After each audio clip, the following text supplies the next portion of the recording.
All right, welcome everyone. Thank you so much for joining us here tonight for a artist talk featuring the Baltimore-based artists who have participated and created work for rights and wrongs, citizenship, belonging, and the vote. My name is David London. I'm the Chief Experience Officer at The Peel, and it is my job here tonight to guide you through this evening's experience. I do need to tell you that this event is being recorded and also that the recording will be made available on our website following tonight's presentation.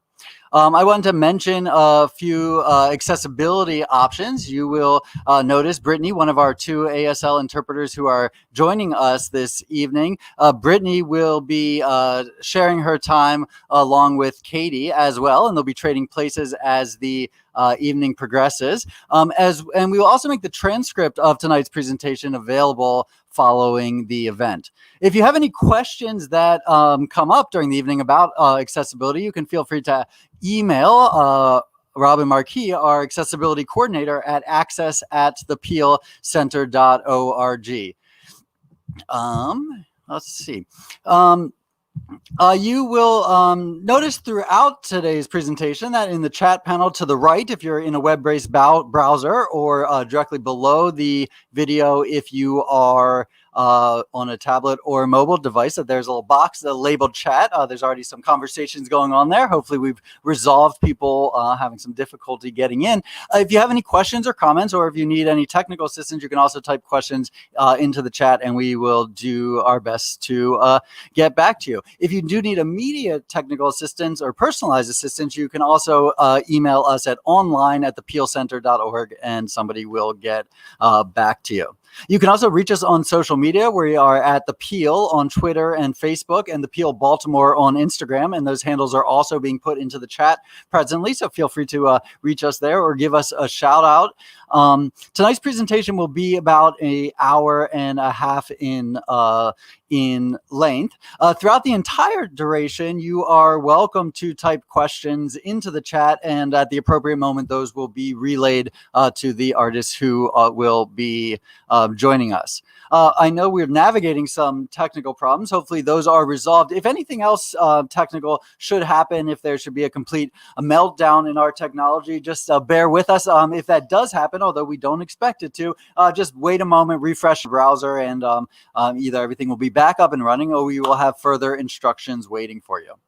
We would like to begin this event, as we begin all of our events, by acknowledging with humility that the lands where the Peel and Baltimore is situated today are the traditional, ancestral, and unceded lands of the Piscataway, Lenape, and Susquehannock indigenous peoples. The vast coastal area today, known as Baltimore City, Maryland, sustained indigenous peoples until the arrival of Europeans beginning in the 1600s. Over the next 400 years, many Piscataway, Lenape, and Susquehannock communities were decimated, absorbed by larger villages or tribes, and or forced by the U.S. federal government to move west beyond the Mississippi River with larger tribes. Since then, other tribal peoples have moved here in diaspora, including Lumbee peoples.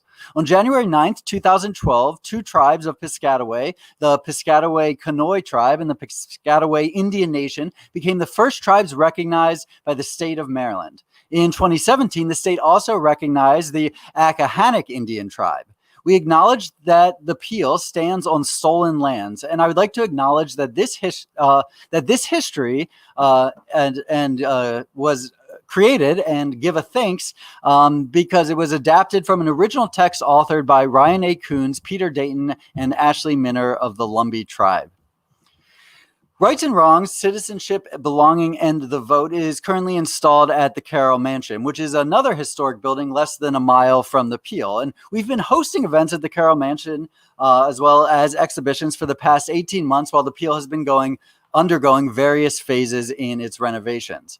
We now find ourselves in the home stretch of our capital campaign as we try to bring America's oldest museum back to life. And so for those of you who are joining us tonight, if you are able to support these efforts, you'll also see to the right of the screen, if you're on an internet browser, and below, if you are on your phone or a tablet, there's a donate button, and anything you are able to contribute would be greatly appreciated.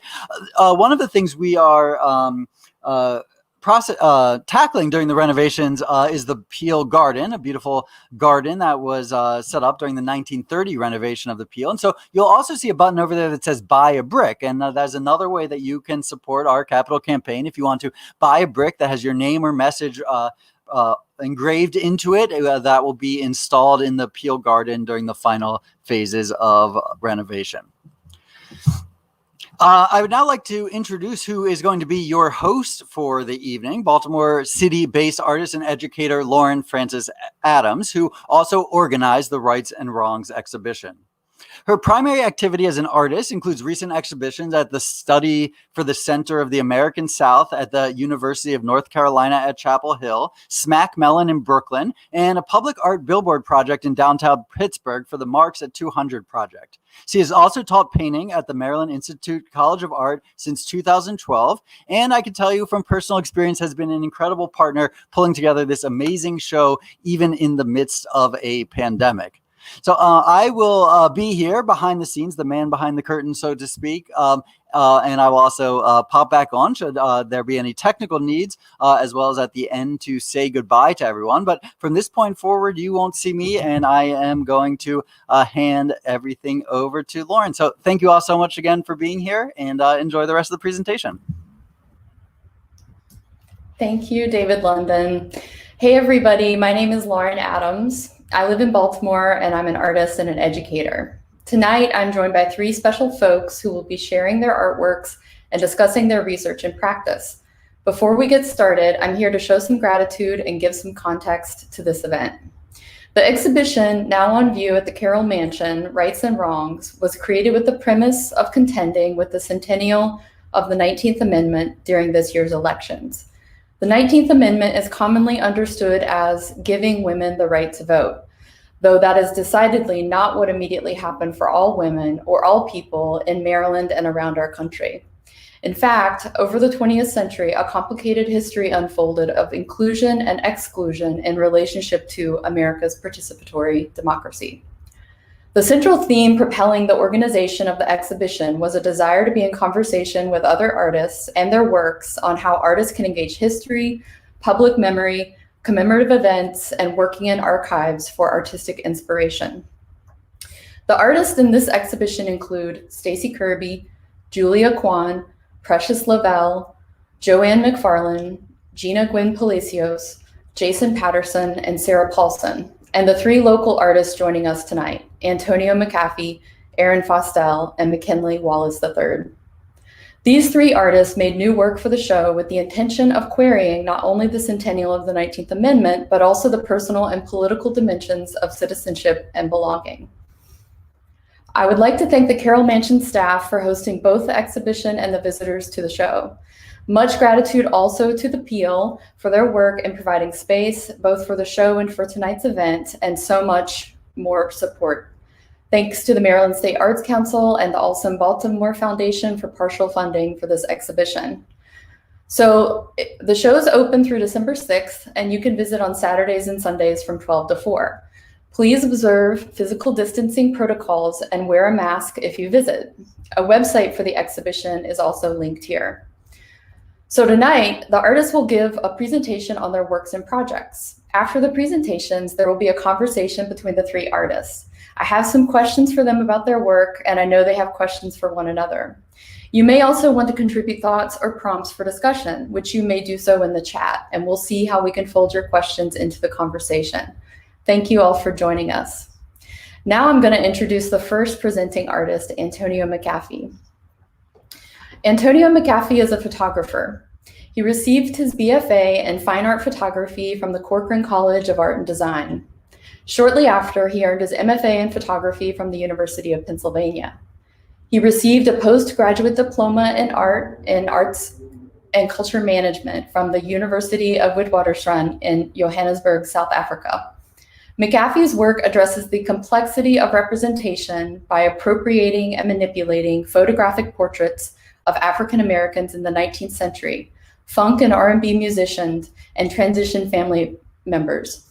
His work has been published and widely featured in the press and in exhibitions around the world, including most recently at the Walters Museum here in Baltimore. I will now invite Antonio to begin his presentation.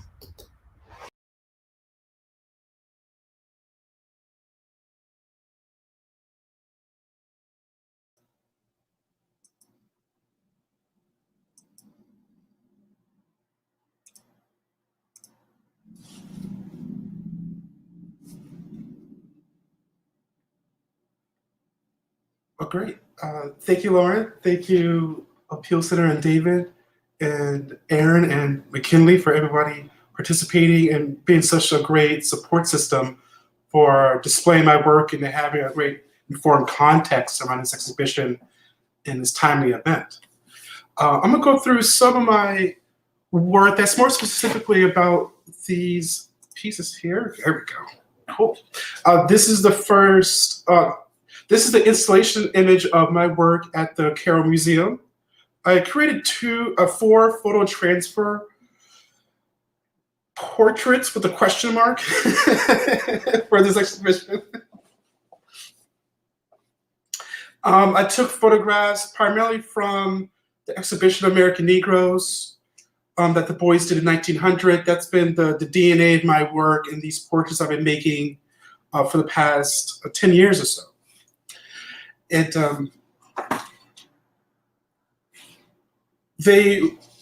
a couple of them represent, 2 figures, the 2 in the back next to the fireplace, are some of the more figurative work.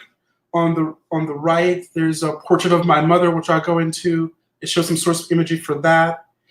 And on the left is a figure kind of buried within the transfer medium of a figure of the boys exhibition.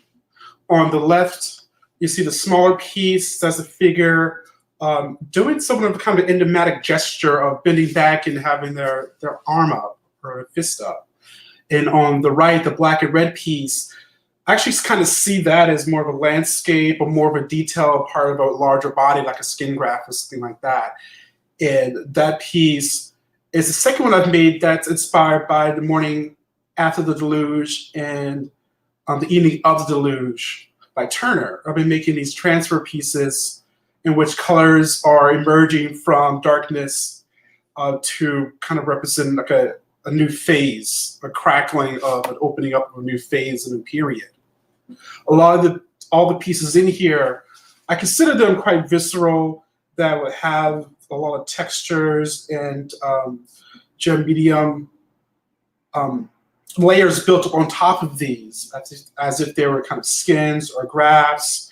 And unlike many of my other portraits that you'll see a little bit later, the reason why the portraits with the question mark, because the figures are kind of subdued and suppressed behind the texture and the effect that's helped to build these bodies or these entities. So like many of my other large portraits, I see these as this towering, hopefully a little intimidating, but yet a powerful physical presence of these figures that are in between spaces and presences.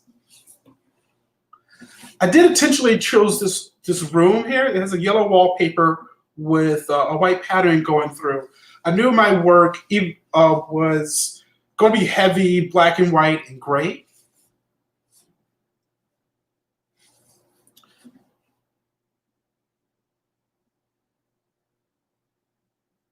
So I figured that this questionable wallpaper, even though I like it,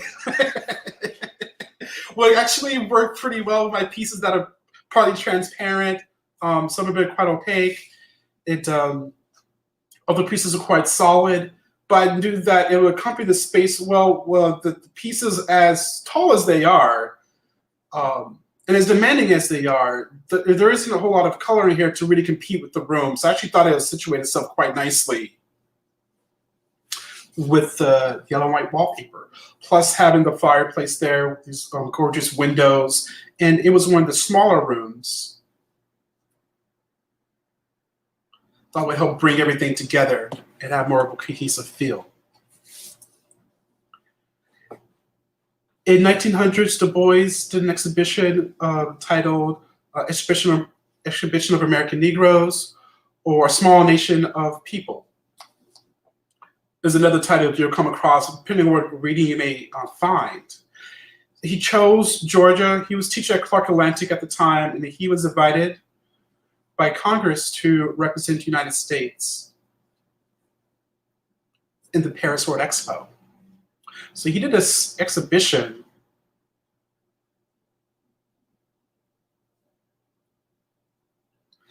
of middle-class African Americans. There's these infographics here that were published in color a few years ago, 2-3 years ago, and they went viral. But this whole collection's at the Library of Congress. He had the help of interns at HBCUs, Tuskegee, Hampton, and so forth, Howard, to compile data, quantitative data, economic data of middle-class African Americans, and it basically detailed how they ascended from slavery sharecropping to the middle class.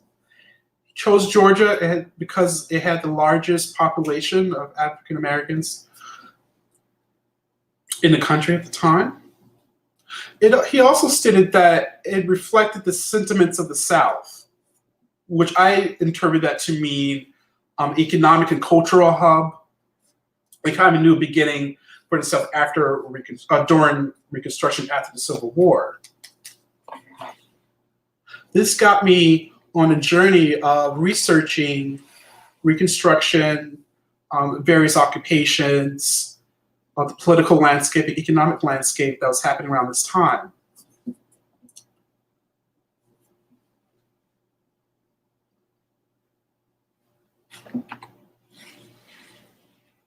So as I started to narrow down on my research from going from the Du Bois exhibition, going to studying Reconstruction, I came across this book called To Enjoy My Freedom. And it details, To Enjoy My Freedom, Black women's work in the South after Reconstruction. And it details an 1881 washerwomen's strike in which these domestic workers went on strike against the city of Atlanta and their employers, advocating for higher wages, safer working conditions. And I've been thinking about this and collecting images and reading the book for about a year and a half now. These figures occupy my mind. This is a period when Blacks had a new occupational autonomy, and it was quite contested. Of course, because laws passed doesn't mean they're taken into effect and subscribed to by the larger public. So it's still quite dangerous physically, economically, to be a domestic worker, from bad negotiations to violence. So they went on strike, but the organization of this group of women is quite powerful. They were in part successful in the campaign. Some of them did get higher wages, but wages will still be an issue along with safety. So these figures in my exhibition actually comes from a lot of these figures as well. I took a lot of the drapery and the clothes and an attire from the Du Bois exhibitions and some of these images to make these bodies.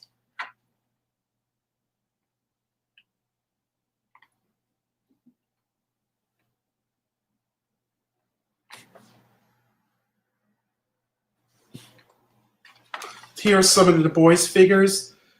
So in making these portraits, I would enlarge and print these scarves here and some of the dresses too. Then I'll transfer these. I'll print out inkjet prints that I would transfer them. I'll put a glue in them. When the glue dries, I peel it off. And then I'll apply acrylic medium into the pieces. Soak the pieces in water. And since glue is water-based, it'll break down, but the acrylic medium isn't. It'll soften, but it won't break down. So it actually will hold the ink of the inkjet print, so the image would transfer over to the acrylic medium.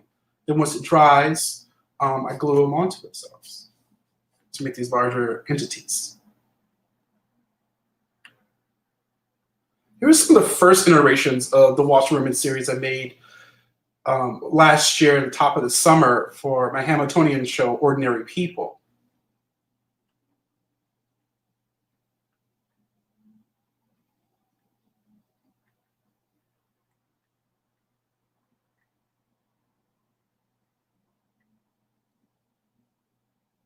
This is my grandmother.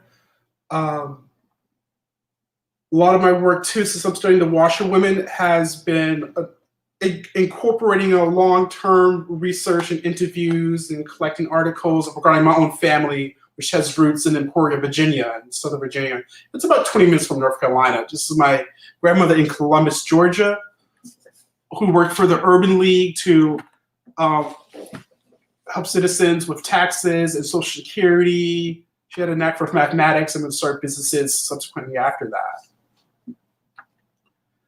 The piece I made to honor her was titled Emporia, where I sampled the Shroud of Turin, Stevie Wonder's Inner Visions, artwork by Ephraim Wolf, to make this 7-foot-long piece called Emporia. The photograph here was taken at her viewing when she passed away about 2 decades ago. This photo was taken on our way to the viewing. And I often talk about photographs that are taken and photographs that are given. And this one was definitely given to me. And I was actually sitting in the front seat. This is my mother with my cousins in the back seats. And I just turned around and took the picture. And this is one in which she definitely gave me this picture. This is a moment of a lot of sadness, but also a lot of strength, because she would end up taking up a lot of the role the head matriarch that my grandmother would take over, keeping the long-distance family members together, looking over family property that was inherited after my grandmother passed away. This portrait here is the portrait in the Carroll Museum. I often use this image of my mother for those reasons. This piece to honor my mother, I sampled a Black Madonna. I went over to Spain to do some research on some Black Madonna in Elbrook, Spain, and the Montserrat Basilica.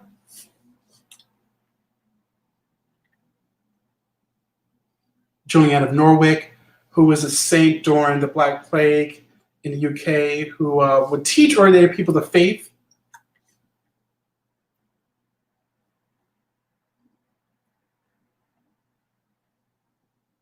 When the Black Plague happened, she was bedridden for 2 weeks because she contracted it. And that's when she saw her visions of Jesus and Mary, basically Pieta scenes, actually, all the Jesus suffering imagery.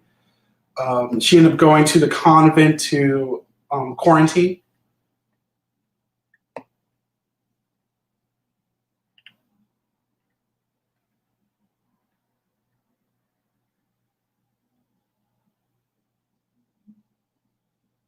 And that's it. Someone's asking for close-up photos. So, yeah, I'll zoom in. I'm gonna stop sharing and I'll show those in a second.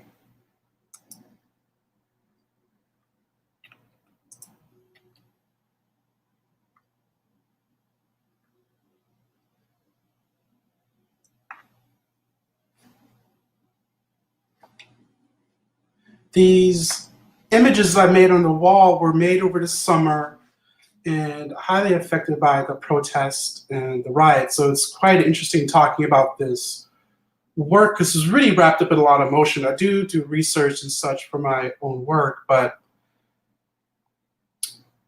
it's really kind of just wrapped up in a lot of unresolved about my feelings regarding everything. And that's a big part of why they're in the state in which they are.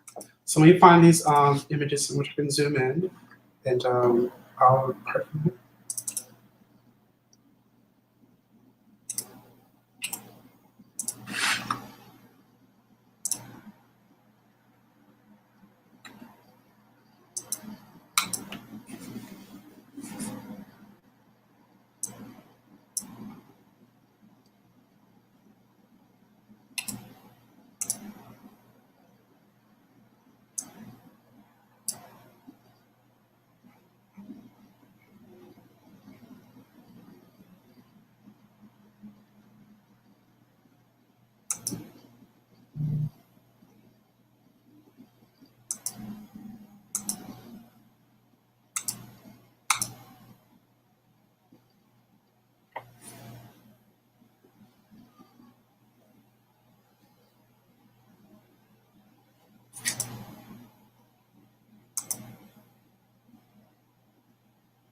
Here's one detail. Go over here.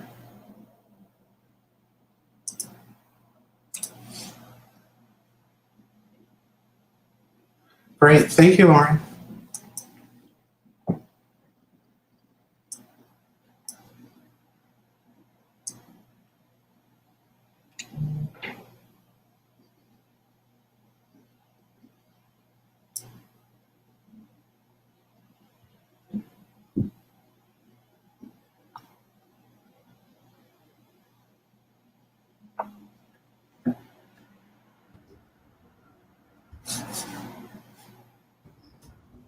Thank you, Antonio. Next up, I will introduce Erin Fostel. Erin Fostel spent the first few years of life navigating the world with blurred vision.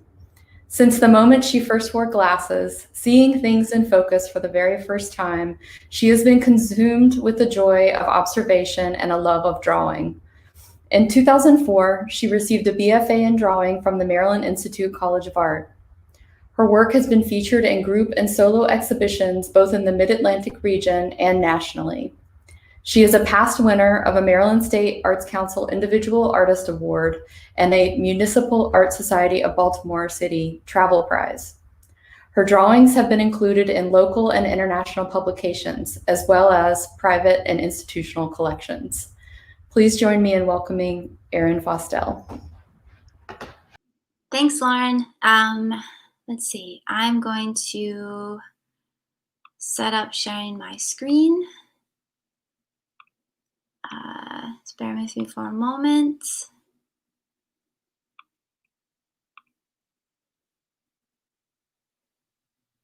Cool. Okay. I just want to echo what Antonio had said.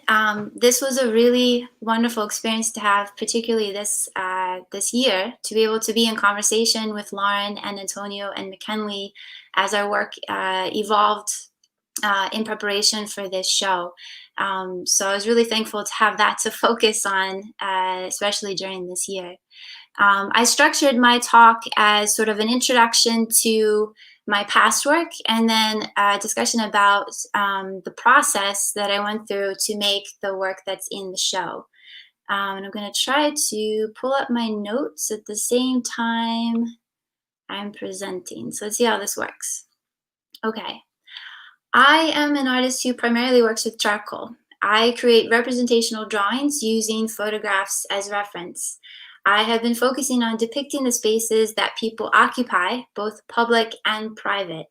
My goal is to help foster people's awareness of the spaces that they themselves inhabit. I have done a series of drawings of Baltimore architecture. The piece that I have on the screen right now is a shot of the Clifton Park bandshell. No, sorry, this is a shot of the Lake Montebello pump house. And then this is a shot of the Clifton Park bandshell.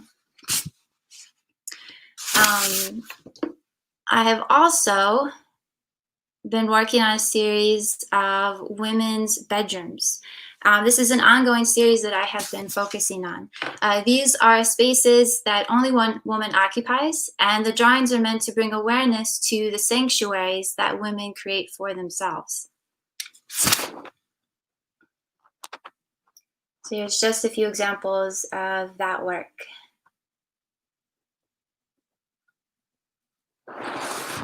When Lauren described to me the purpose of the Rights and Wrongs show, I immediately started to think of how this interest in focusing on the environments that we inhabit could contribute to the conversation of voting. Who has access to voting rights and who has been excluded? For a while, I've been thinking about the park called Preston Gardens. It is located right by Mercy Hospital, and I would pass by often as a child on the way to my grandmother's house. When I read Ontario Piatelli's book, Not in My Neighborhood, How Bigotry Shaped a Great American City, I learned that the park creation required the demolition of a Black neighborhood. I wanted to learn more about this history. So for this project, I knew that I wanted to show what had been present before the park was created and not do a drawing of the park as it is now. I work entirely from photographic references, so I wanted to find a photo taken in the early 1900s of the Black neighborhood that was demolished. I had never done historical research for a drawing before this exhibition. This project was an exciting opportunity to learn how to research in the archives, but due to COVID, unfortunately, in-person research was not an option, so I had to rely on the internet and what was currently digitized.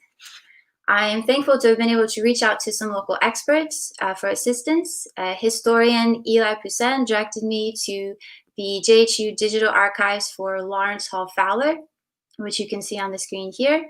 Fowler was an architect who took many photographs of Baltimore between the late 1800s until after World War II. Along with the photos, the archives list a location where the photo was taken. So I was able to search through photos taken of the area around Preston Gardens. I settled on this photograph that you see on the screen, which is listed as being at the 400 block of Cortlandt Street, which today is St. Paul Street. But I recently learned that this photograph was actually taken on Mulberry, 2 blocks to the west, because you can see in the far back portion where the basilica is kind of on the back horizon.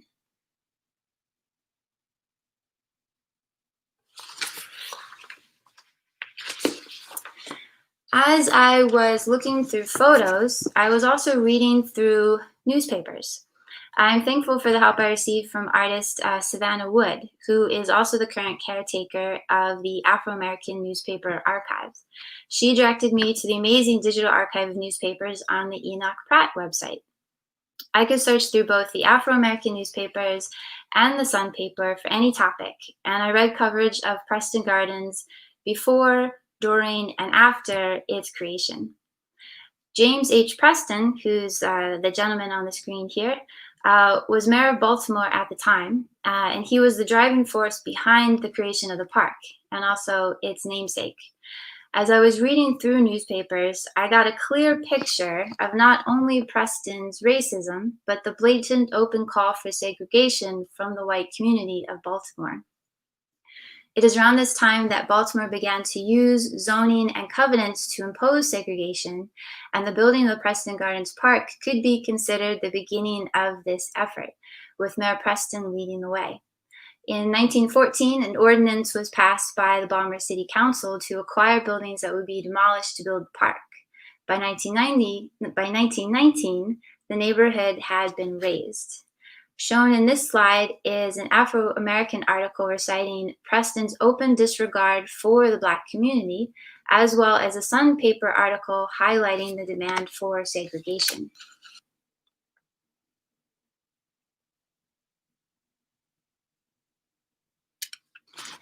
Reading through these newspapers, which represent 2 different audiences, the Sun written for and by white Baltimore, and the Afro-American for and by the Black community of Baltimore, the contrast of perspectives could not be clearer. And when it came time to decide how to turn my research into a drawing, these contradictory viewpoints became my focus. After I decided to draw the Fowler photograph, a photo that I was hoping represented the neighborhood that was there prior to the park, I realized that I wanted to draw it twice. I wanted to create 2 separate drawings with the goal that each drawing would be as similar as possible. I paired each drawing with a quote from the 2 newspapers. One drawing has an Afro-American quote, and the other has a Sun paper quote. The quotes chosen aim to show the greatest contradiction of perspectives between the communities on the topic of Preston Gardens.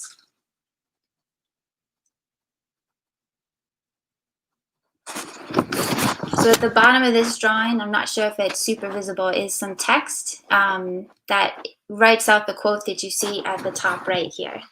The Afro-American article this quote was written a decade or so after the park was created, and it reflects on the vibrancy of the community that was once there.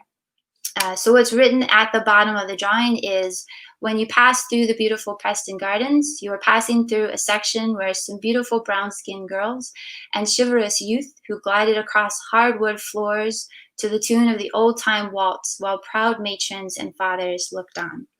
And this is from an April 10th, 1926 article in the Afro-American.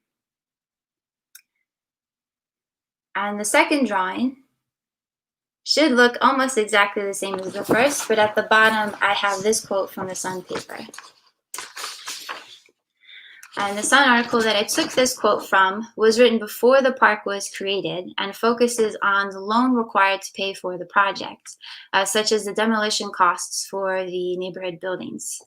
The quote is, "A considerable part of the money will be used," the mayor stated, "in wiping out congested and disease-infected sections in different parts of the city, so as to provide small squares or breathing places for the health and comfort of the neighborhood." The health and comfort being sought was for the surrounding neighborhoods, which were white. The Black neighborhood was removed to create space for white people.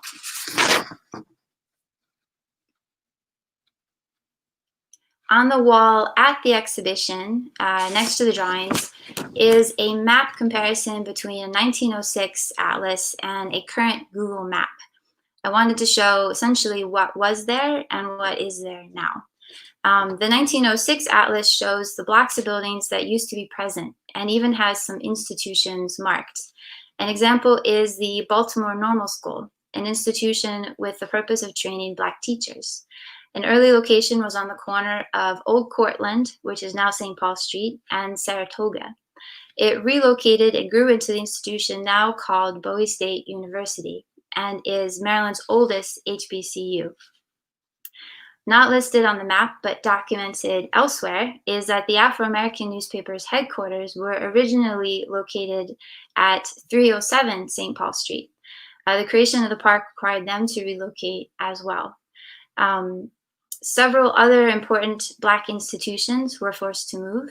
Many exist today in other parts of the city, but what did not survive relocation is perhaps not entirely known. So the manner with which these two drawings are displayed back to back and not side by side is intended to mirror the way in which one cannot simultaneously hold such contradictory viewpoints as those exemplified in the two quotes. Ideally, as a viewer, one would circle around the piece, trying to find differences in the drawing of the photograph. The circling hopefully makes one feel a little dizzy and even uncomfortable. With this project, I wanted to show an example of how the perspective of those in power literally has shaped the landscape of Baltimore. This is just one example. There are many others in the not so distant past. But who is in charge matters, and those who we vote into office have the power to disrupt and destroy communities.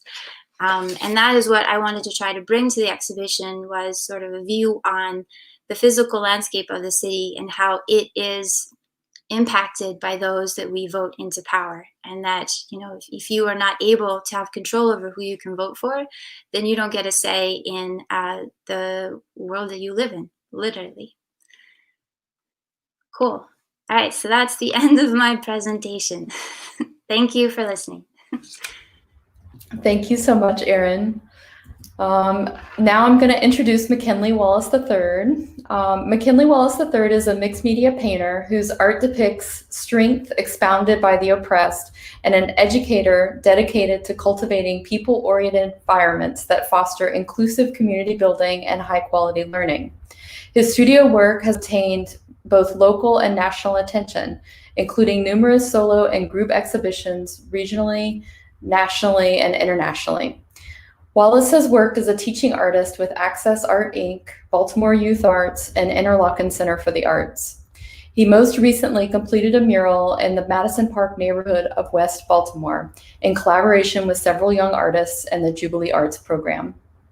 He earned a BFA from Maryland Institute College of Art and has held fellowships with the MICA Office of Community Engagement, Young Audiences Arts for Learning Maryland, and Greater Baltimore Cultural Alliance. In 2019, Wallace was awarded a Maryland State Arts Council Individual Artist Award the Bethesda Painting Award, and a Betsy Meyer Memorial Award. Please join me in welcoming McKinley Wallace III. All right. Hello, everyone. I'm going to start off doing something that I'm practicing to be very transparent with you all as an educator. When I'm talking through Zoom or any sort of virtual platform, I'm usually very nervous because I'm usually more comfortable, I guess, in crowds, definitely as a performer, actor by trade as well. So I'm just going to own that I am a bit nervous, but I'm excited to share what I do with you all through this program. So let me share some images of my work. I work mainly through storytelling. A lot of the stuff that I'm going to say, the images that you're going to see are connected. I'm going to read out a narrative and then flip between photos that I feel like the words really create a connection to what you'll see. And then the last few images will talk about what's in the show, and hopefully the work before it that I've been working on since 2017 to now will provide context for how the work has evolved into what's in the show. So here we go.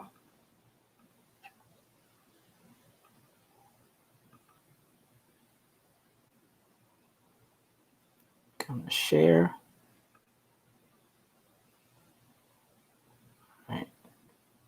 This, just want to make sure, can people see this? Can everyone see this? Let's see.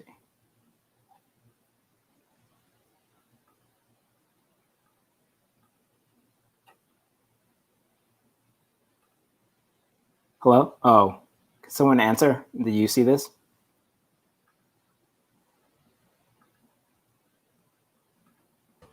We can see it, McKinley. Okay, you can see it. Just want to make sure. Okay, so here's me in my studio. I work in a one bedroom apartment. Just because of money and accessibility, I work from home. I live in the main room, and yeah, when I come into my bedroom, I jump straight into the studio. It's a pretty small space, very intimate. It reflects in the size of work that I do. I usually work between 20 to 24 inches. A little bit bigger, a little bit smaller than that, but that's kind of my sweet spot. That's pretty much the size of that wood panel that's being covered with black behind me. But lately I've been trying to work a little bit larger. So let me read my artist statement, which I feel like is pretty, it tells a story that I feel like challenges master narratives, dominant stories. So here we go. Within recent years, intent has never been more scrutinized. While white rage and its propaganda have slowly evolved into a nuanced being. Its legacy and influence encompass charged spaces and place shrouds over racial beings, possessing minds that lack the conviction or knowledge to question, agitate, and resist the oppression of Black people. Since 1619, white rage continues to chain, lie to, poison, steal from, kill, and commodify Black people in America. Privilege is a weapon.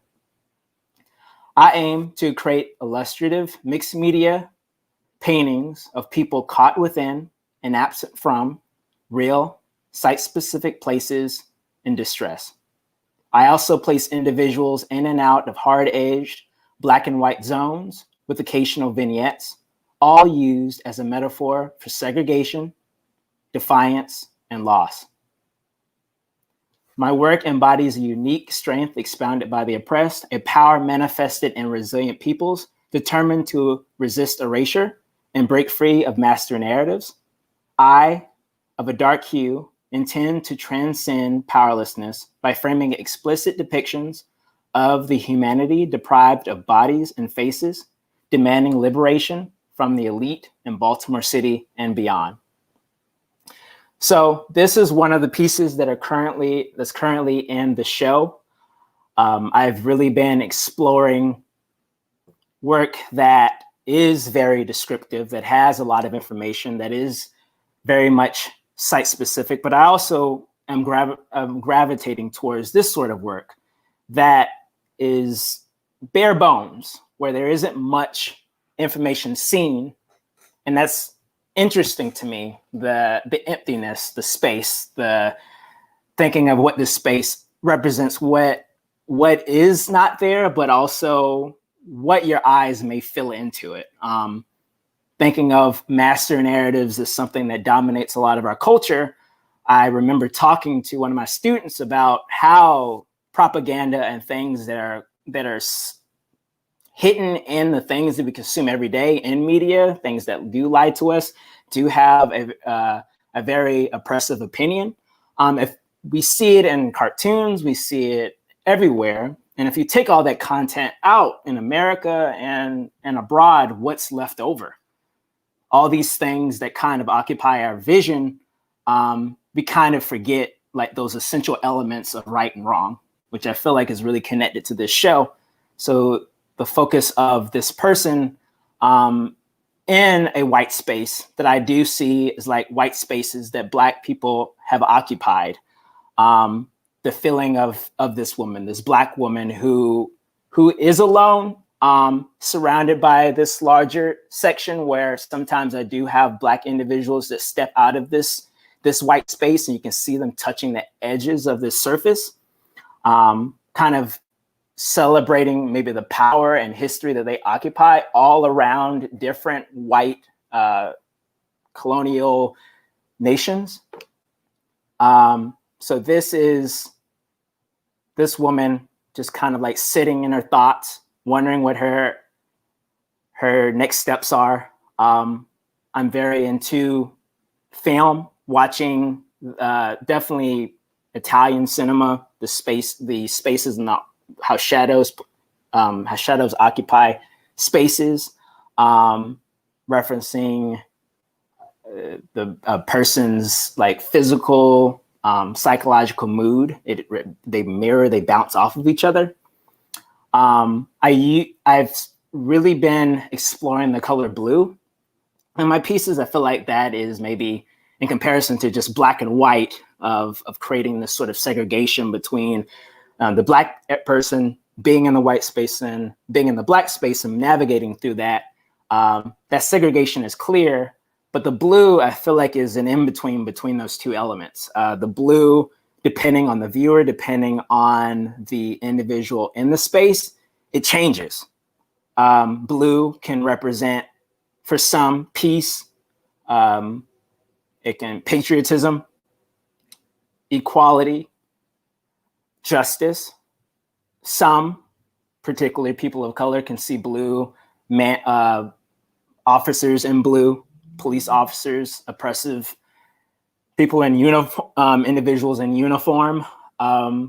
So when I have Black individuals that are in the white space and being pointed at or challenged, the blue takes on that oppressive form that's kind of present in the space, almost like a voyeur or hovering over with a lack of privacy when there's a lack of privacy.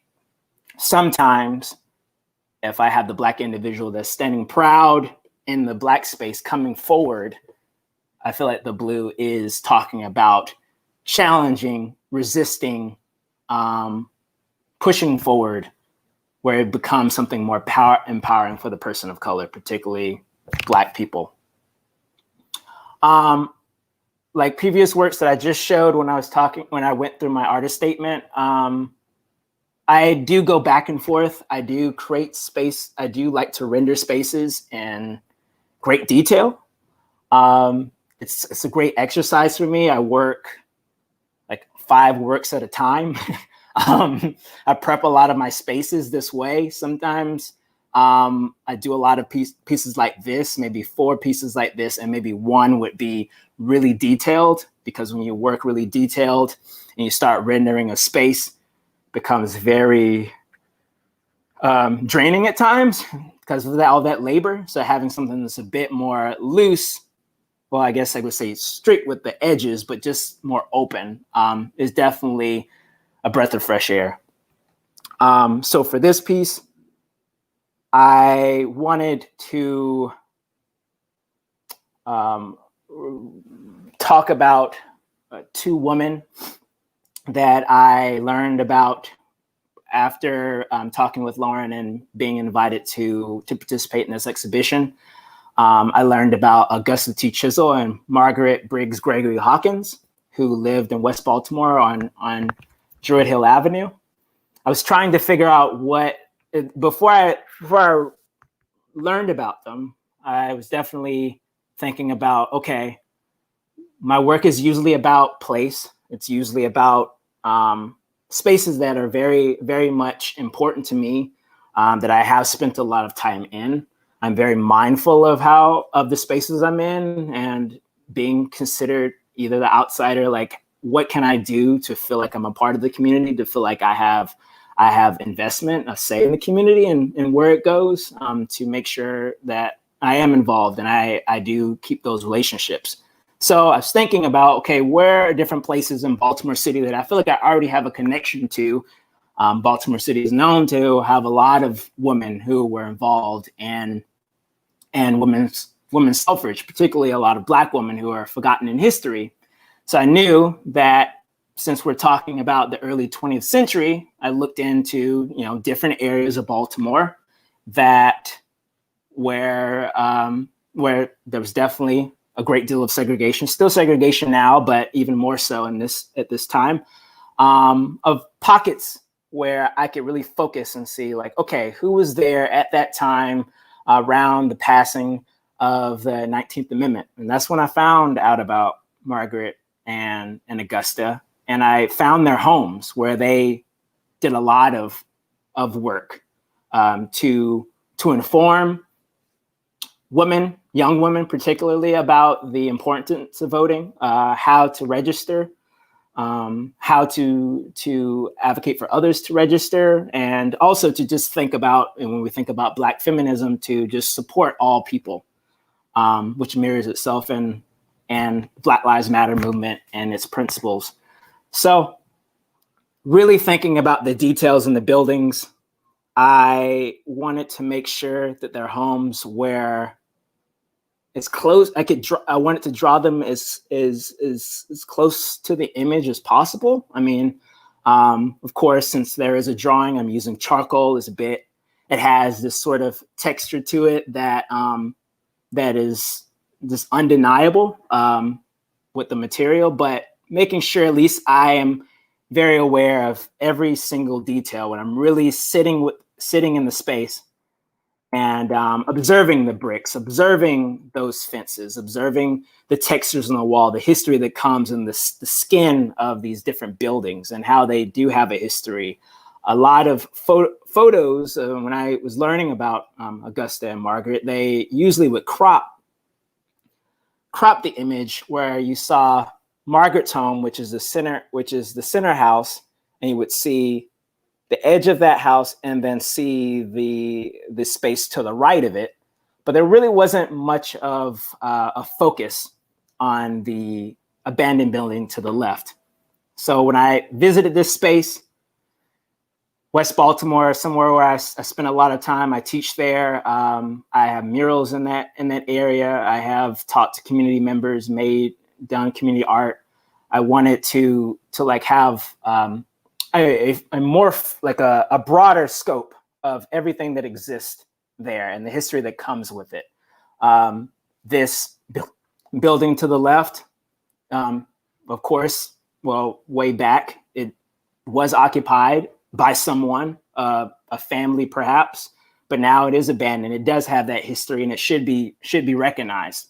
So by drawing it, I wanted to make sure it was just as present, just as important as everything else, because the space informs the people, but also informs redlining and the systemic racism that kind of transcends like the person, the individual, but just generations, livelihood, access to learning and sharing information.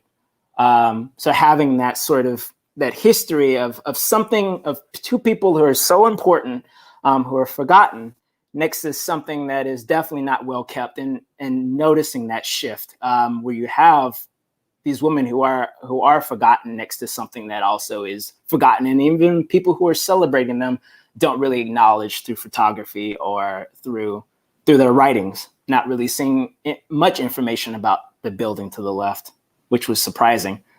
I started thinking about, this is like the main image. What you were seeing before was just a close up into the center, or like, I guess, bottom center image, the space. I wanted to figure out how to blend my very open sort of spaces, such as these, with something that is very detailed, site specific. Figure out like how to challenge myself to incorporate both. And this is what I came up with.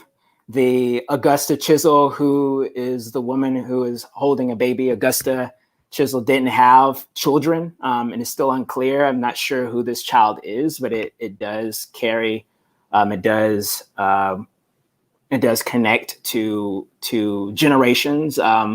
The Baltimore tradition of a lot of people who are born in Baltimore usually stay in Baltimore, usually stay in the same communities, either by not having much access and based on like some privileges that others do have, and some that do it by choice because there is this resilience, there is this sort of I guess this can do it attitude that makes people want to stay and to support others who are around them and not to leave it.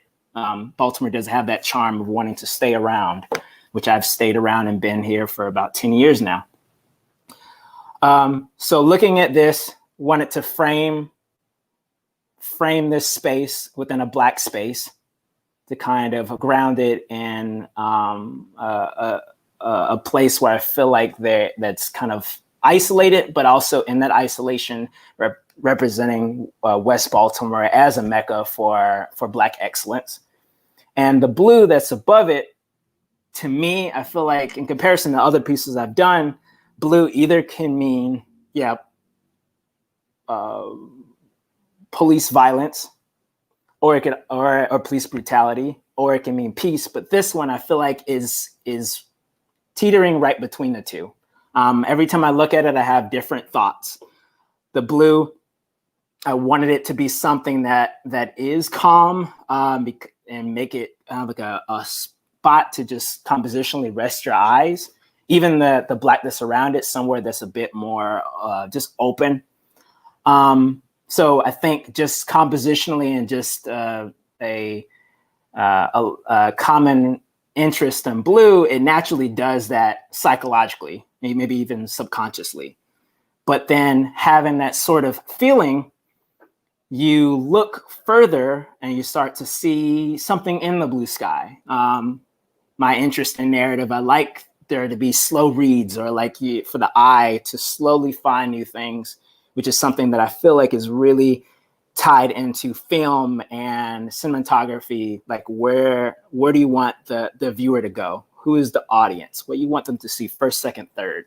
So looking at that plane, it being a surveillance plane that has been hovering around for some time during the summer, recently stopped in October.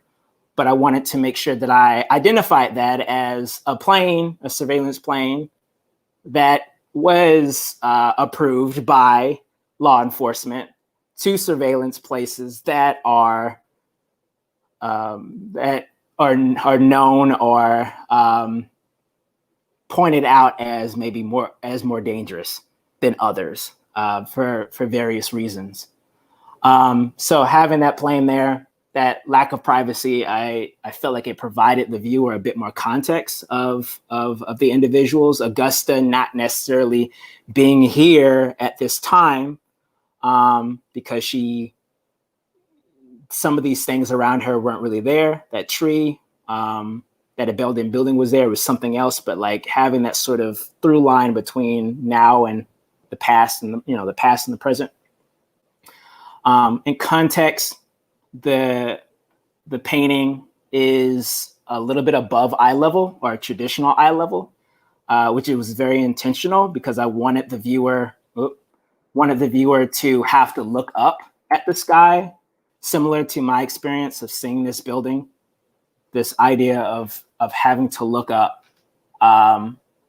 to have the same sort of visceral response of looking at a sky and our feelings of just peace or just balance to clear one's thoughts, and then it being challenged by something that's interrupting that sort of blue. This is just more context of other stuff that I do. I do murals as well, keeping that sort of blue concept going. Definitely focusing on site-specific work that carries a meaning about the people that occupy it. So that is my work.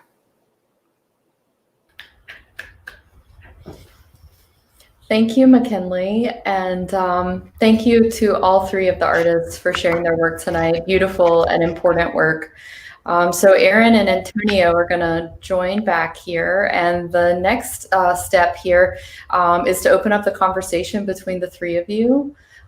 Usually when we are in meetings over the past year, we just get chatting. A little different tonight with an audience, but I will remind everybody, if you have questions for the artists, feel free to type those into the chat window, and I believe David London will ensure that we see what questions are coming forward.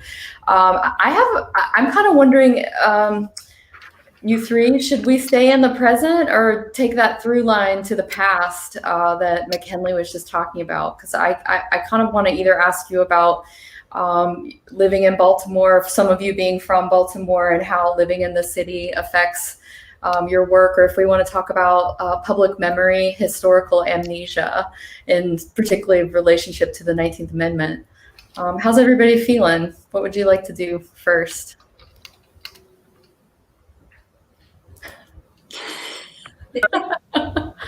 Well, how about we start with the present, ground us here in Baltimore. So I'm curious how living in Baltimore affects your practices. There's a long history of this place, many histories of this place, the presences and absences in the city. In light of those histories, even the physical built environment and its effects on the materials you use in your works. I believe, McKinley, you explicitly were speaking to this in a really beautiful way. So I'll just ask, how has Baltimore shaped you as an artist?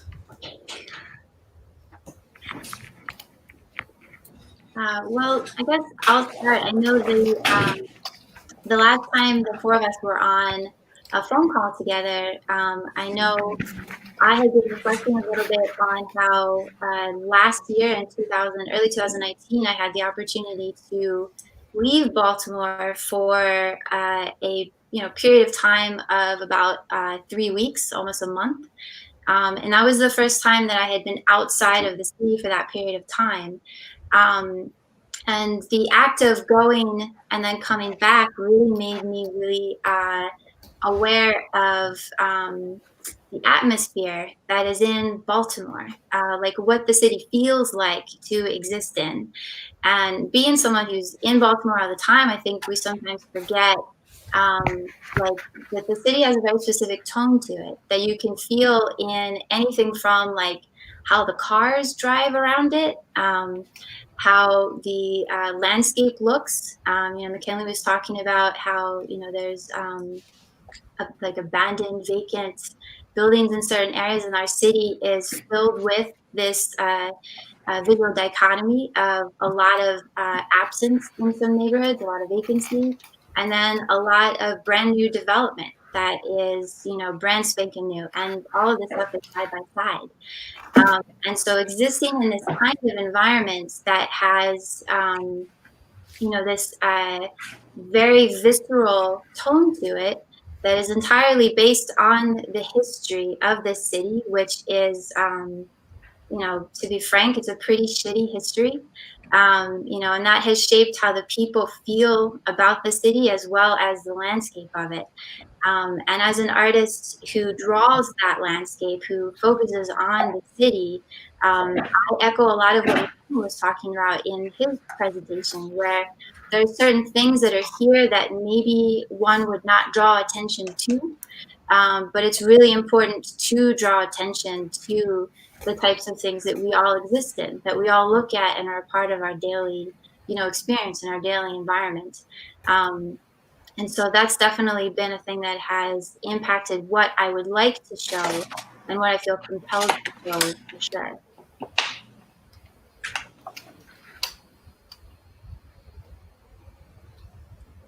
It's my turn? Cool. The way I kind of describe how I developed, creatively as an artist is like, I moved here when I was 9. My father was in the Army, so I bounced around prior to that. My brother and I, born in Germany, so we have some of that experience. And I spent a lot of my formative years, 6 to 9, actually in Kansas, in a suburban type area. It's quite idyllic childhood.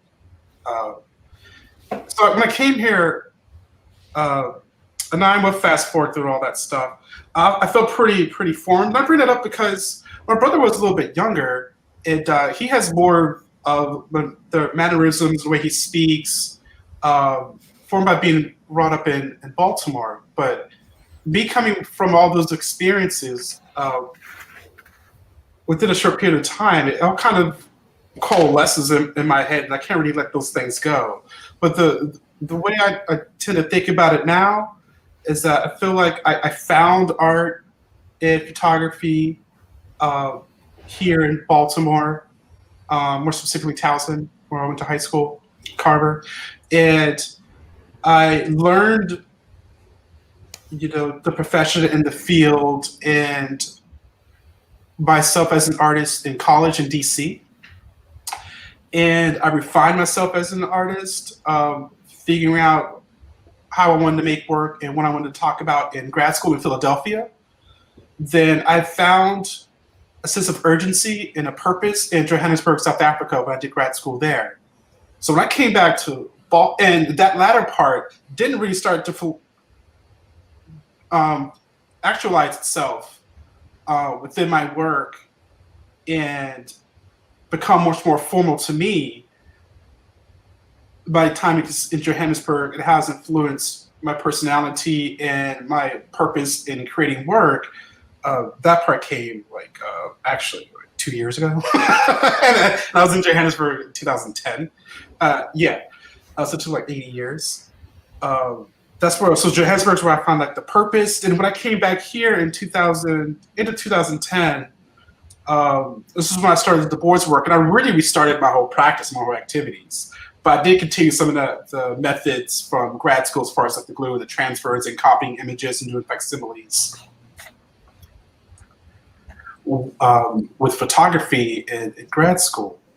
But I became a professional artist, though, in Baltimore. And that was really interesting. I started to combine my methods and my purpose through having exhibitions and making work and focusing on Du Bois and really dive into American history.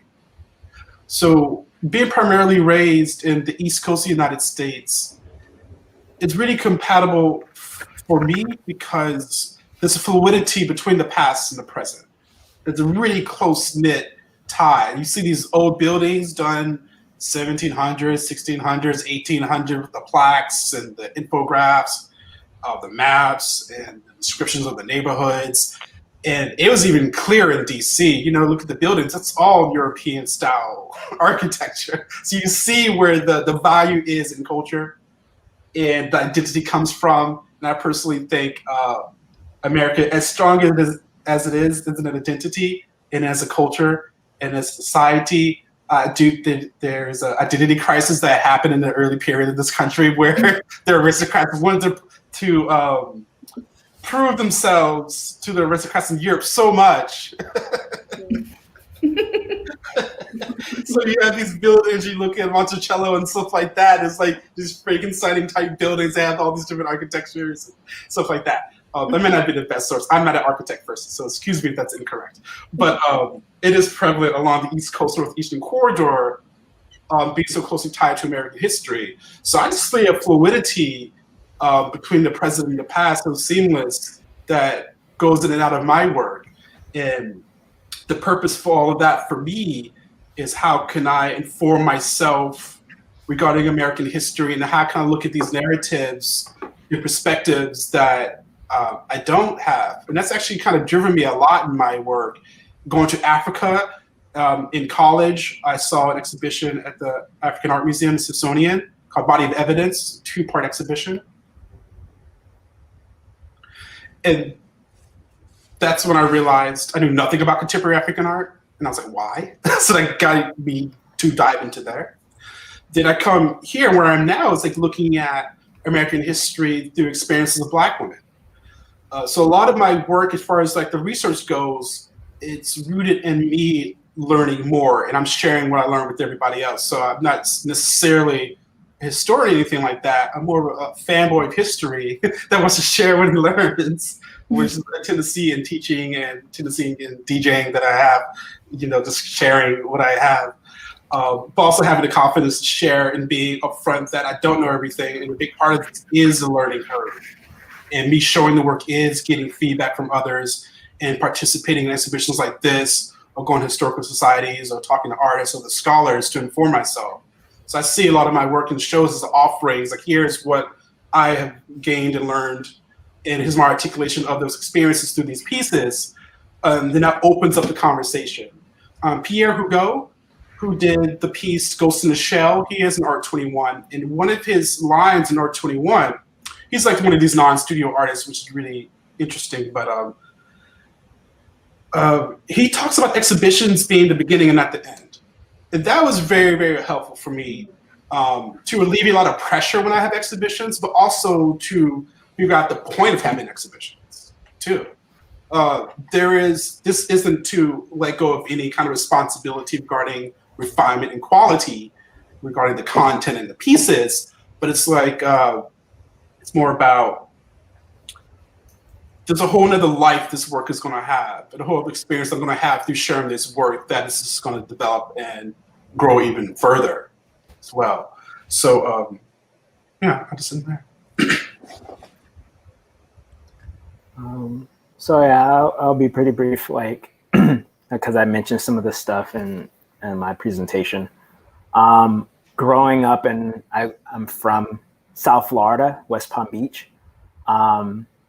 And when I moved to Baltimore, that was in 2011, I was making a lot of work about a lot of portraits of people that I felt that were, I guess, a community that I really connected to in school.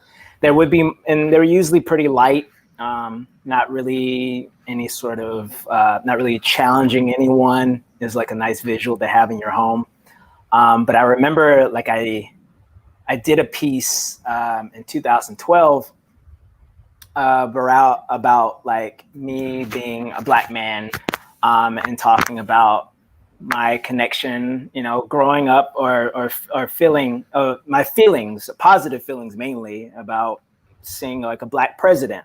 At the time, I had a piece that was dedicated to Barack Obama and talking about maybe my little snippets of learning a little bit about Baltimore and the kind of condition of it in some ways, in some areas. And when I started talking about it, really didn't know exactly how to articulate myself as far as trying to find those parallels between just being the only Black kid in that space, in that classroom, I would put myself out there to say this, I'm talking about this, and then it would usually be like just silence. Like no one said anything. It would be very quiet, which caused me to kind of say, maybe this isn't the work that I should be doing. So there was another pause in there where I just kind of started thinking about like, what do other people want to see, or what kind of fits the trend of what I'm seeing my friends do.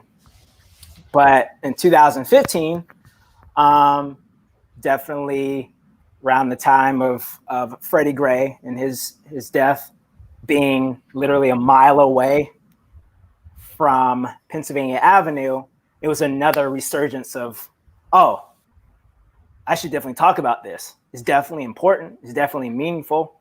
So I started thinking, okay, at that time, I kind of broke away from doing representational, like drawing from life or photographs. I started to make objects similar to Antonio, like these abstract pieces that very, very conceptual.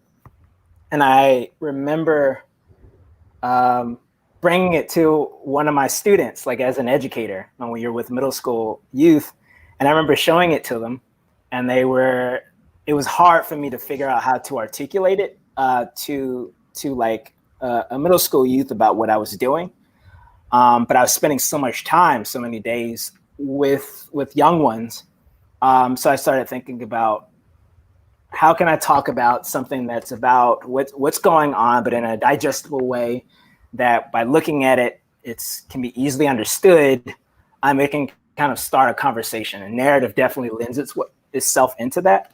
I don't know, maybe next year, I'll start going back into abstraction, but it seems like it's been a very good way to have a lot more serious conversations. I feel like I'm definitely surrounding myself with more people in Baltimore, seeing more things that where there are a lot of more spaces opposed to the space in comparison to the spaces I was in school that or different types of people, not just Black people, are open to having conversations, owning maybe the discomfort of it, but all the same, the conversation starts, and I feel like it's a good time to create this work.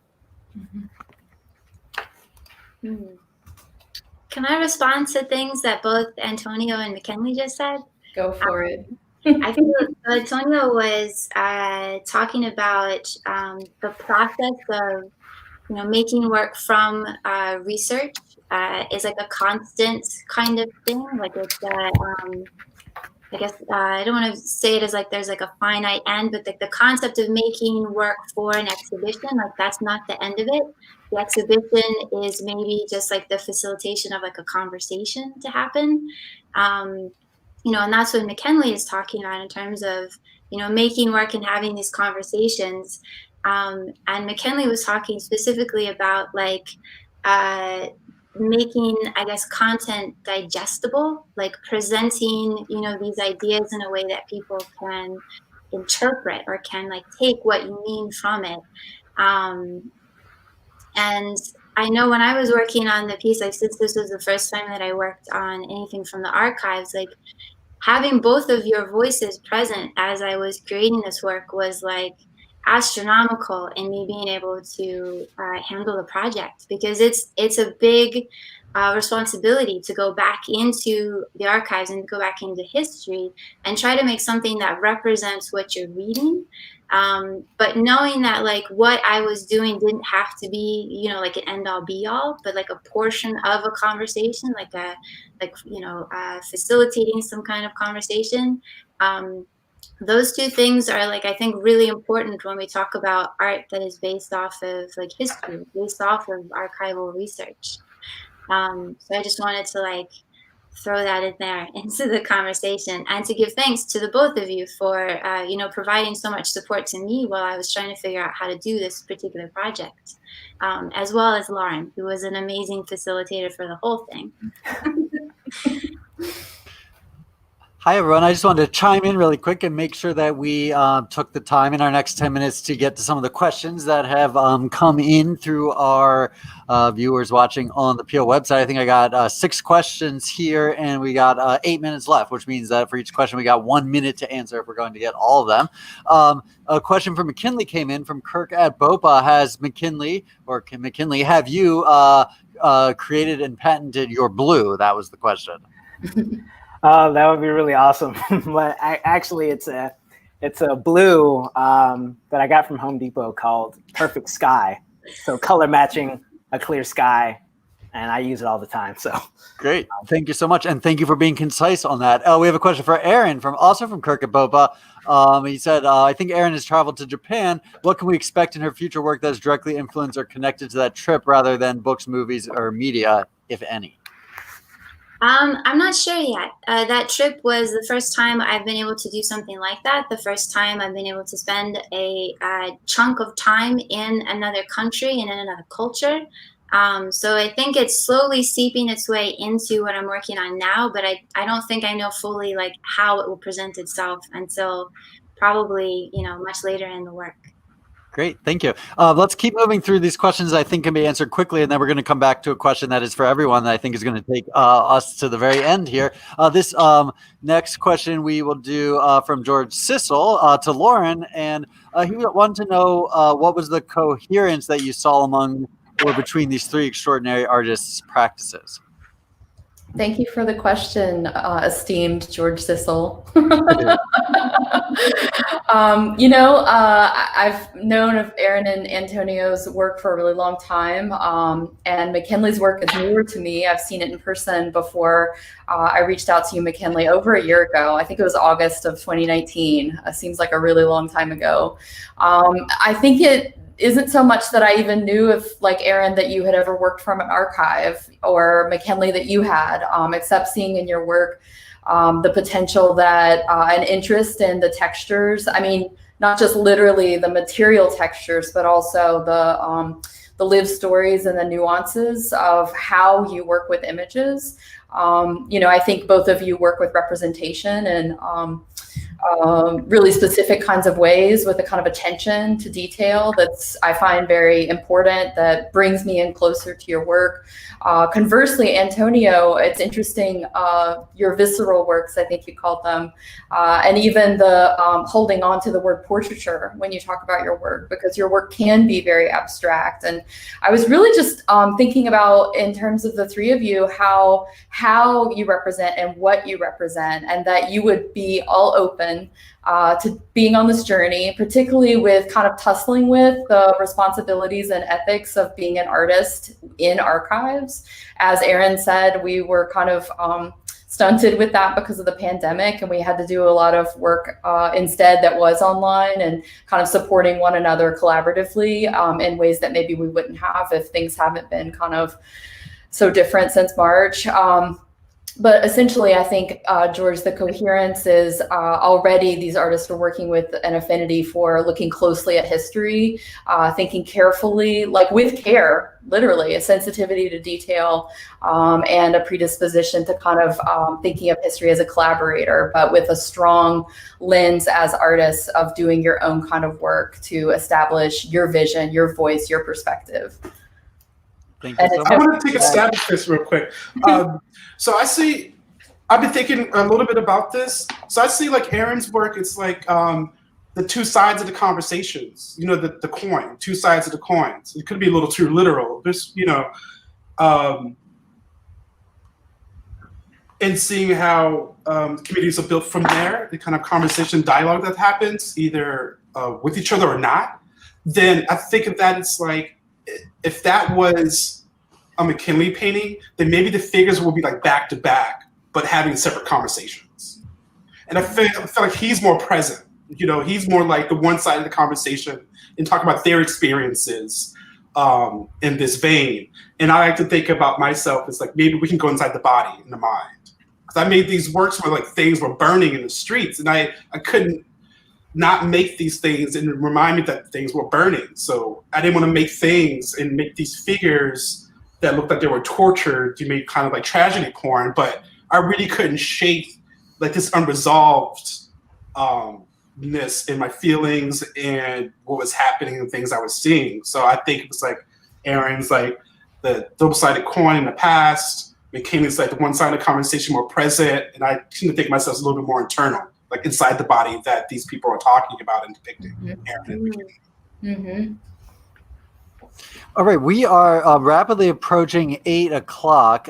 We do have a really big question that would go to everyone and take quite some time to answer. I want to acknowledge all of our viewers' times. And so I think what I'd love to do is officially wrap up. But if you all are up for it, our presenters here, to stay on for a few more minutes and address this last question, which is sort of your thoughts about gentrification in Baltimore, which I'm sure may take several minutes, then let's officially wrap up. And I just wanted to thank everyone for being here. If you are able to stay on for the next 5 or 10 minutes, we'll continue the conversation. But if you do have to jump off at 8, we really appreciate you being here. Once again, if you are interested in knowing more about the offerings that the Peel puts forth, you can always visit us on our website at thepeelcenter.org. If you are interested in checking out the virtual exhibition of the Rights and Wrong exhibition, you can visit that at www.rightsandwrongs.info.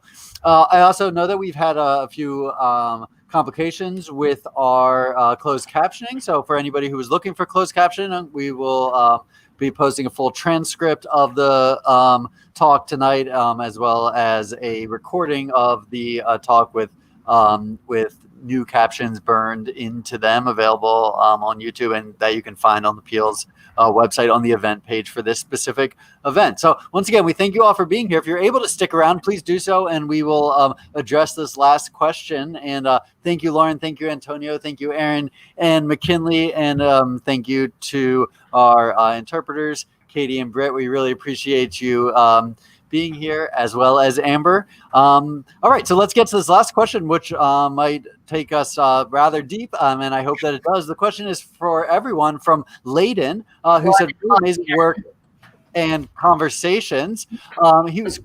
They're curious about your opinions on gentrification in Baltimore, as we see Black and brown communities continuously shifting and displaced, or even specifically the new developments for Lexington Market. So if you want to share your thoughts on that, I will sign out and let you all continue.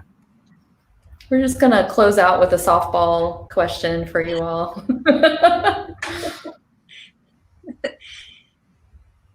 Oh, wow. Yeah.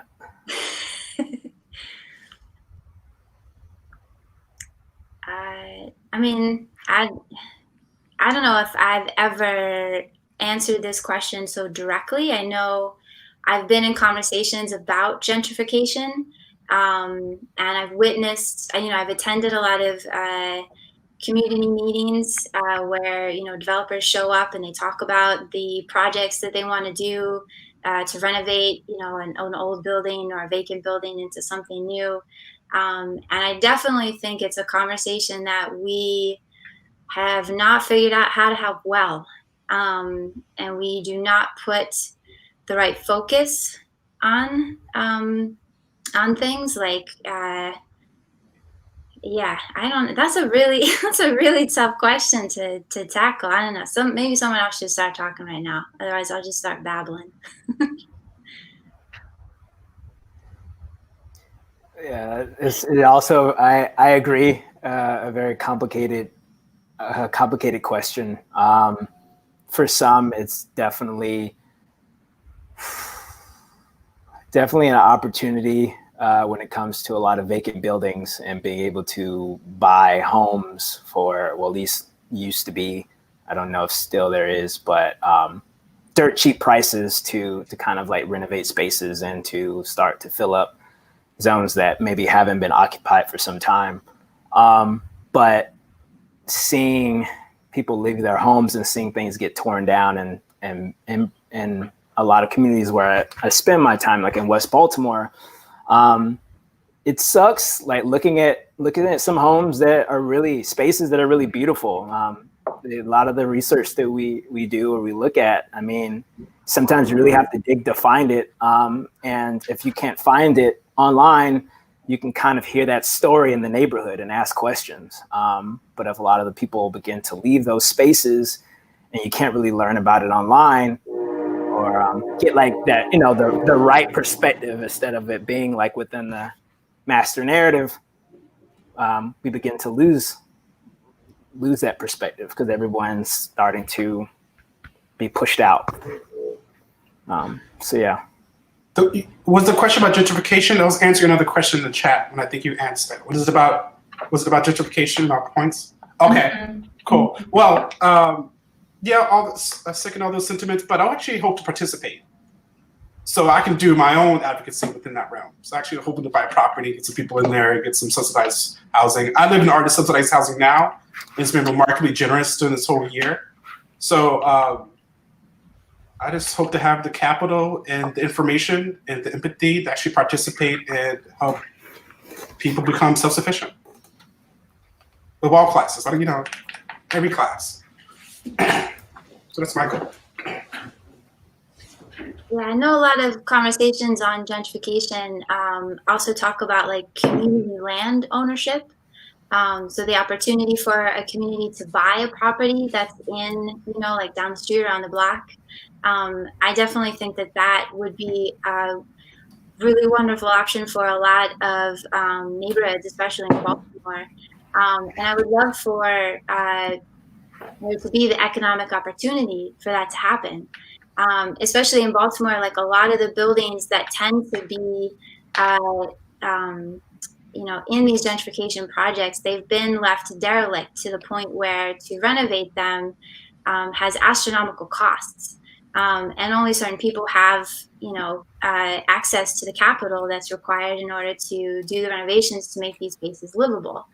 And so, like Antonio was saying, like that's a whole other aspect of the conversation is like who has capital to make these types of, renovations. And I think I personally would love for communities to have more of a opportunity to be able to have ownership of the place where they live.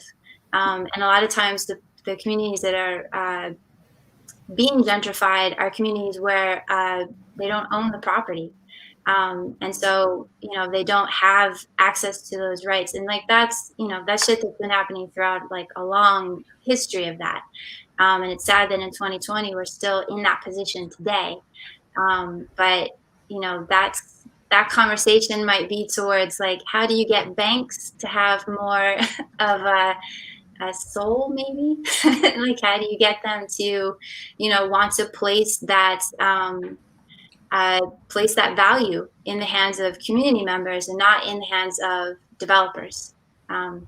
That's probably a whole other side of that question. I'm just going to take the shortcut and say that if we had a serious and expansive program for reparations in this country, then the issue of gentrification in the city would be much less of a beast to talk about in the terms that we have to talk about them. Thanks a lot, Dan, for the question. McKinley, Aaron, Antonio, I know we're several minutes after 8. I could talk to you all night. We've done that before. Any last thoughts or comments before we go? Thank you. Yeah, thank you. Yeah. Thank you. Yeah, because I feel like all the work we've made, all the work that's in the show, like we wouldn't have thought of it if it wasn't for this show. I definitely learned a lot about where I could go next by focusing on a particular time, particular people for something bigger than myself. So how do I fit? And that was really fun experience. Yeah. Yeah. I'll second that. The work that I feel like is going to come from this work, I'm really excited about. But I just want to echo what I said before that, as Antonio was saying, this was one hell of a year to be making work or to be thinking about anything other than, what was happening in the present. And so having the opportunity to have conversations about those things at the same time that I was making the work and doing research really, I just appreciate having McKinley and Antonio and Lauren just sort of like every so many weeks or months, just having the opportunity to have a conversation, to talk about everything that's going on. Because that was cathartic as hell for this pandemic year where, you know, it's setting a new tone for the future. Mm-hmm.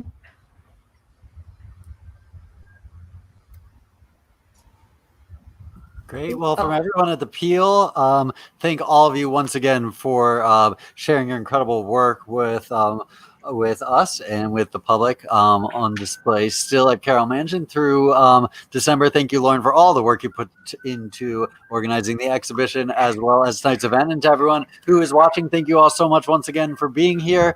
And we hope you enjoy the rest of your week and have a great weekend. Thank you all. Thank you, David. Thank you to the Peel. Bye. Thank you.